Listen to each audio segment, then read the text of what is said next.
Voici vos globules rouges, circulant en toute liberté dans le sang. Par malchance, votre immunité a produit des anticorps dirigés contre vos globules rouges, ce qui les a détruits, hémolisés. C'est une anémie hémolytique auto-immune.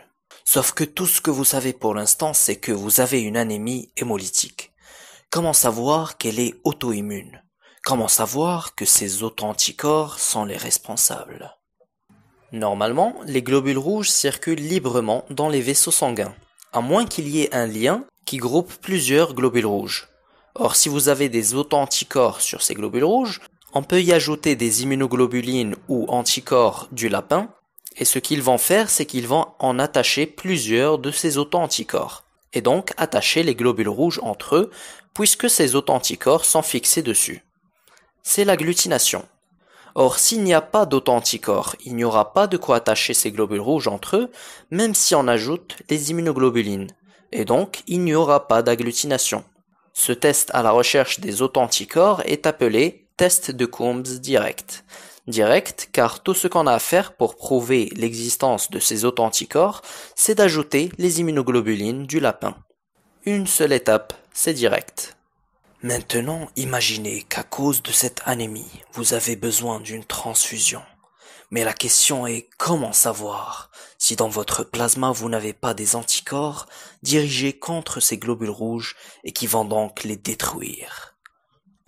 Dans ce cas, vous prenez votre plasma, supposant que vous les avez ces anticorps, puis vous ajoutez les globules rouges que vous voulez transfuser. Puis vous ajoutez les immunoglobulines du lapin, encore une fois dirigées contre ces immunoglobulines humaines.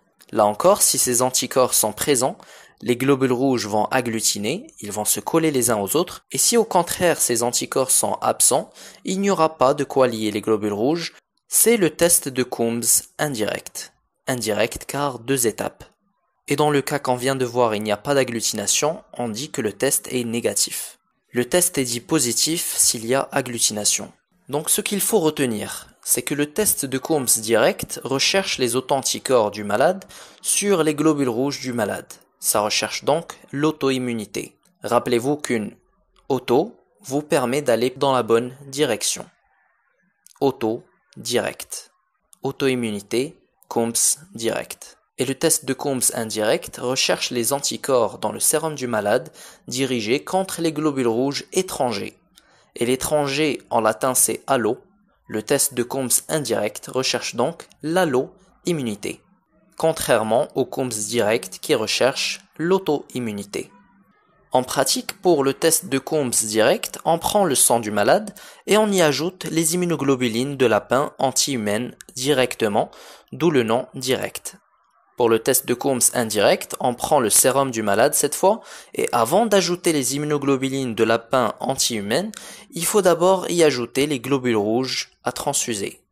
D'où le nom indirect.